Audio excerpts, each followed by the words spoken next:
Hello, Diana. Happy Friday. Friday, Sabine. Nice to see you. Yeah, it is nice to see you too. And looking good in your green jacket. Got some good colors going on. It's like spring is in the air, isn't it?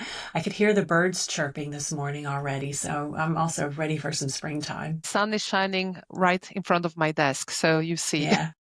the spring is here. Beautiful. Well, Diana, we have known each other so many years, and it's interesting because our relationship has been via volunteering together. And I find that interesting because we haven't worked together as colleagues, but we volunteer together. And that builds, I think, a completely different kind of relationship in how we work and how we get to know each other. And I feel very privileged that you agreed to be in the book Beyond the Ladder that's going to be coming out very soon, and shared stories and insights and vulnerabilities and talking about things that went well and don't go well in life. And as part of the series with the Beyond the Ladder, I'm asking some of the participants to answer 3 questions for me. So look forward to that. But before we get started, for the people that don't know you, tell us a bit about yourself. Wonderful. Thank you, Sabine. Yeah, who is Diana Lagalante? Ooh, question I've of the been day. Yes, I am in my day job. I am a senior communication and change manager. I work for Roche. I've been working for Roche for about 7 years. And currently, I'm leading a very interesting project from a change of communication perspective, which is the digital patient experience strategy. It is something that I feel very passionate about, especially because when we say in our Roche tagline, we are doing now what patient need next, we are challenging that tagline saying, we're doing now what patients need now because we need to change the status quo and we need to do and bring the patients in the middle of the decision making. So this is a very passionate project that I'm leading since a few years now, and I'm really looking forward to bringing this to the executive committee at some point and to make a real change within the entire organization. But I have been working for the pharmaceutical industry for more than 20 years. So I started in very different companies.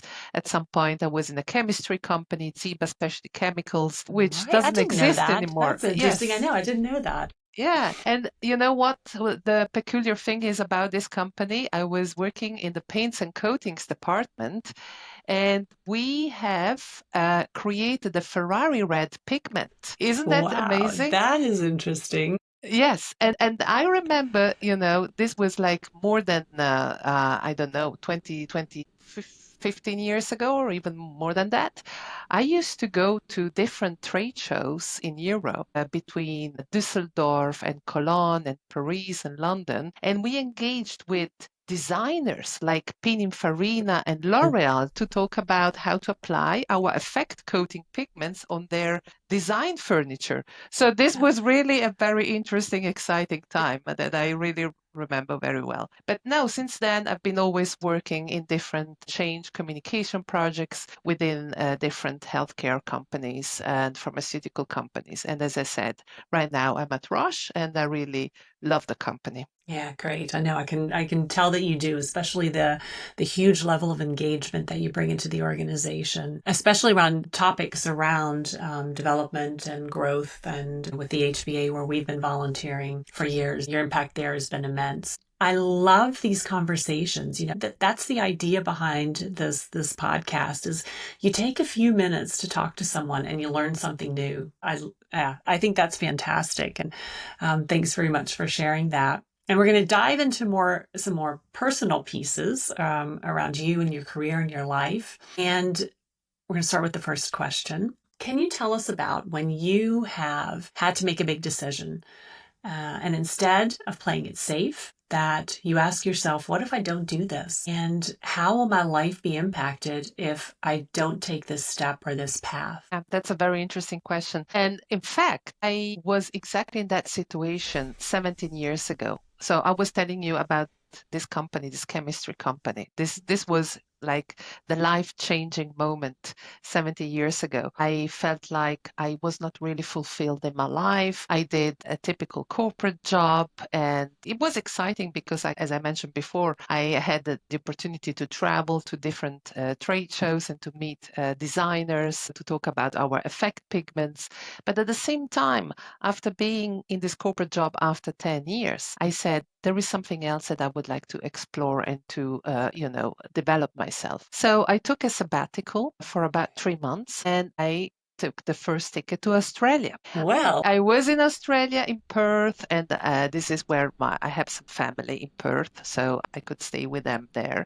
And then I traveled all around Australia. I went to the other East Coast, Sydney and Cairns, and then back, and even went to Singapore. And it was really a really nice time for me to understand, what do I want, where do I want to go, what's next for me, and to have that fulfillment again, right? And so I came back to Switzerland after my 3 months sabbatical and I met my husband. And together with my ah, husband, we created and we founded a company together. And this company has survived 15 years. And I was really proud to have done this because this was the triggering point. What do I want to do? What else is there? So I dared to get out of my comfort zone and to create something on my own. Well, together with my husband. And I'm really proud that I realized that dream because it was always a little bit a dream in my drawer that I never really dared to do because I wanted to feel safe in my corporate job. And I felt like, no, I cannot do this. But then I did it. And I was really proud that we did it together. that's interesting because that actually shows how long we know each other. Because I know that as you were telling that story, it's like I remember when you set up that business. Oh my goodness, we've known each other for a very long time. That's quite a long time, yes. And did that lead you ultimately to Roche, right? I co-founded a company. At the end of the day, my husband was fully dedicated to the company. And I went back to my next corporate job. So I was doing both at the same time, you know. Mm-hmm. Uh, but yeah, that led me to many different positions before Roche and now currently at Roche. But it was kind of a shortcut because it was just the understanding, how do you do things outside of your comfort zone?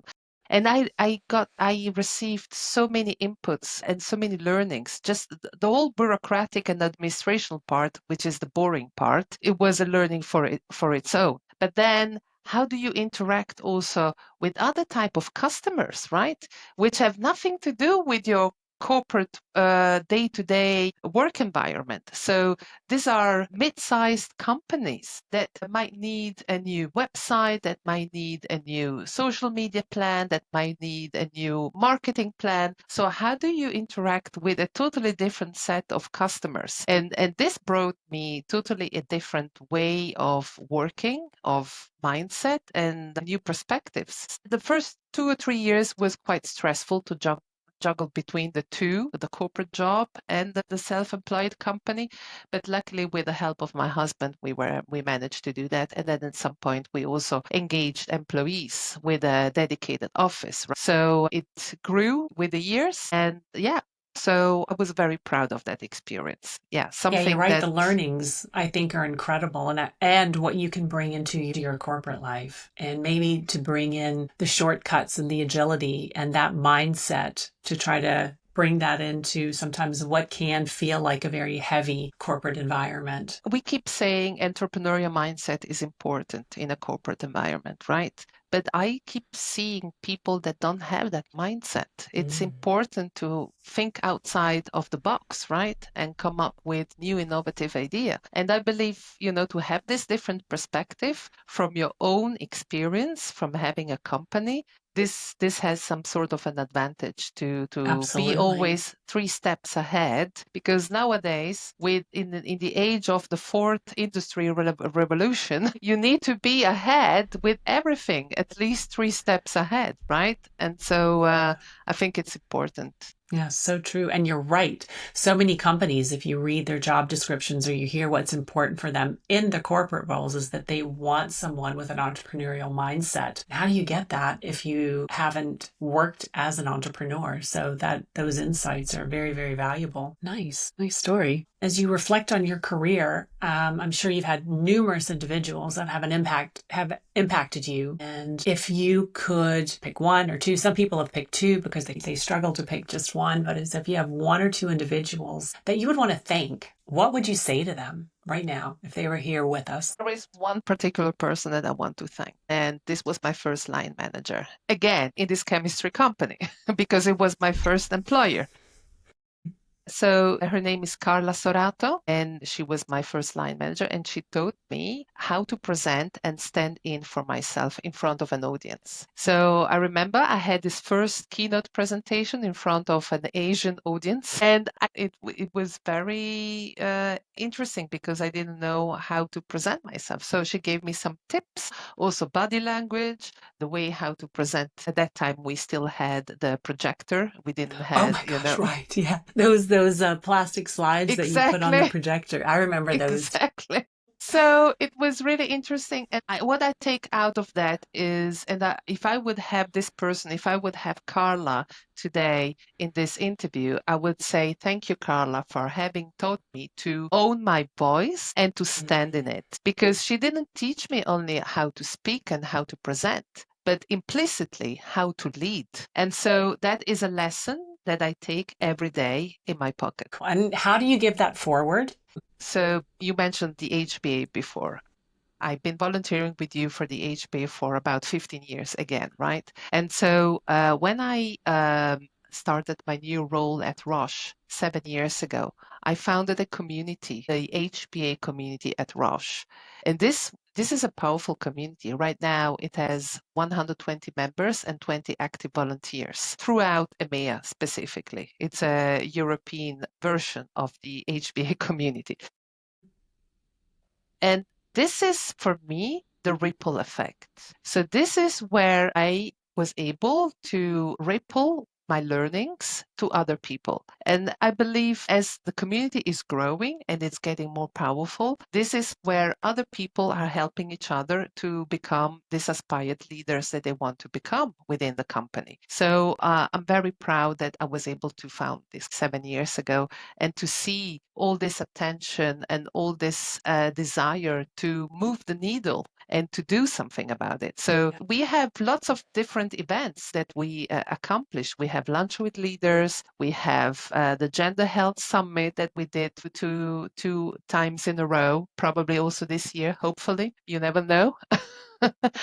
So, and these are impactful events that really move the needle in an organization like Yeah. Roche.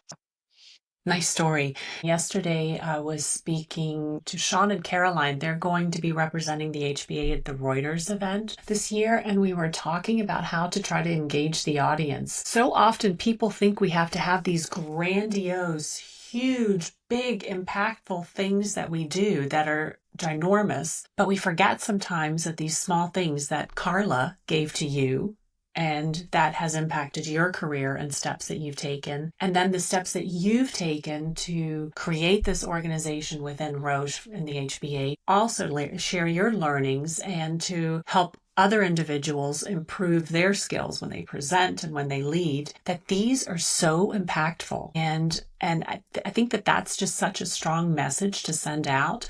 These, what are perceived as small things can have such a big impact. That's absolutely right. And I can see that this is also very rewarding because you can see how you were able to impact, for instance, an intern that just started their career in a big organization. They only have a short amount of time, 6 months, until they can find the next assignment. So with small actions to just guide them in the right direction with the right people, these are the small ripple effects that can, have a huge impact on the individual. Yeah, for sure. Really nice. That's a big, big thing for, I think, for individuals to remember. And that leads us then to the final question, Diana, and that's about your legacy. So we all living our legacies and we're doing things, and that actually is the legacy, is how we live, how we engage with people. If there's one thing that you wanted to be remembered by now and when someday we're all not going to be here anymore, what would that be? I would like to be remembered because of the bold and fearless approach to roll that I was able to roll up my sleeves and to work hard to achieve the purpose that we are working for, and that that I was able to instill with small actions little ripples to many aspiring leaders, right? So if somebody would like to remember me, I would like them to say, Diana helped me believe it was okay to wanting more and to be brave enough to go and get it. So this would be, the ripple effect that I would like to instill with people. Because at the end of the day, what is the real ripple? It is not what we achieve as individuals. It is what we can awake in other people. So I believe this is what I would like to see as how I would like to be remembered. That's beautiful, awakening it in others. And I love this idea of you can be nervous and you can be afraid, but be bold and take the steps, even if you are feeling that. I think that that's also such a valuable lesson, is that we're not talking about, or you're not talking about, pushing away fear, because that's part of life. And people say, don't be afraid. Well, it's actually okay, but it's what you do with that fear. And it's the step you take over that fear to continue on in your career. So be bold. Yeah. That's it's interesting because I recently had a similar discussion with an intern, and she was asking me, but Diana, I see you presenting in front of an audience without fear. How did you learn that from somewhere? Did somebody coach you? How did you manage to do that? She was really curious to know what are the ingredients, how to present in front of an audience. And I said, look, when I started, I was so nervous that I had all these scribbles in my stomach. At some point, you have to shift that energy into something else. You need to shift that nervousness, that fear, into speaking out loud to the audience. So that was small insight that I could give to her. I'm still nervous and I'm Yeah. still with fear when I speak in front of the audience, but this is the ability how to change that energy into something more positive. Yeah, absolutely. That is also, you remember Mary Morrison, the coach that came in and did a couple of sessions for us. She really talks about that, and I've really learned that from her. She's this idea that we have to push down or not have those feelings. And that's not the case. They're there and they're probably always going to be there. But it's, again, Exactly. to your point, what you do with that and how you channel that. And I'm nervous every time. Wasn't nervous today talking to you, but when I get on a stage, I am nervous, or I do something new, but you still do it because it helps you improve and get better And and better at it as practice, well. right? Practice is Hmm. also important. If the more you Yeah. do it, the more you feel more confident. Yeah. Well, that's a beautiful legacy. Well, thank you, Diana. As always, I love our conversations. Always learn something new, and what a great way to end the week on a very Yes. positive note with you. So, thank you very much. Thank you so much for doing this, Sabine. This has been a great experience. Great. Have a good weekend. And you. Bye.